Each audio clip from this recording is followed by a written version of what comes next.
read a little bit of this.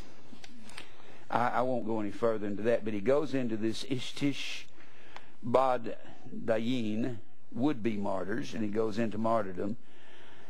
Let me read some of this here. How much time do I have?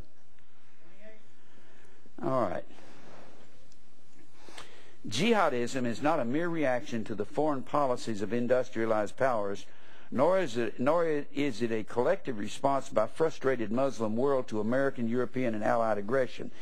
These classic stereotypes, often depicted in Western classrooms, read in the mainstream press, or heard on Al Jazeera, which is their national TV, and other Islamic media, are the result of a global war of ideas waged by the defenders of strategic interest of regimes and organizations that are challenged by the rise of new democracies in their midst. The camouflaging of what jihadism is, it's camouflaged,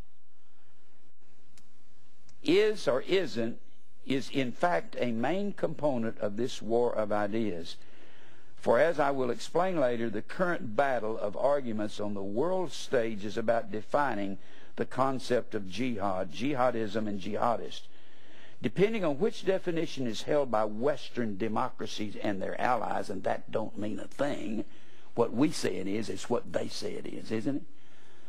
It's kind of like, it don't matter what the Baptist preacher says the Bible means, it's what it says in the original Greek. The war of ideas would be won by the jihadists and their allies, and the war on terror might be prolonged for an additional number of decades. This is why it is important in this book and in future research that the doctrines upon which jihadism and Islamism are based are clarified to the reader so that the public is able to better understand the players and their plans. Elsewhere, I've offered a comprehensive analysis of jihadism as a concept and as an ideology and attempted to project its trajectory into the future. In this book, I will try to show by the way of comparison how jihadism as a movement is in a state of complete conflict with democracy. Total conflict.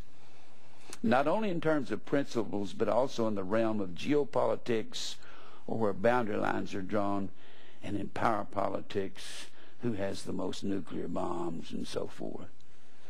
Jihad as a concept was developed in the early 7th century by the founders of Islamic State in the Arabian Peninsula. He goes into this, and he talks about the men who are the most ardent of these jihadists and fundamentalists, Arab. They're training these people to come to America and to bomb. I've got a book called Osama's Revenge. It talks about how that the Chechen Mafia, which is the Russian mafia in New York City, acquired, when the Soviet Union broke up, the USSR broke up, and it broke up into these different states, how they had all of these storehouses for all of these nuclear warheads, and how these generals and how these officials from Russia moved in and confiscated a lot of these nuclear suitcases and warheads and began to sell them to the Russian mafia, who put them up on the auction block for the highest bidder in New York City, and that's who they go to in the world.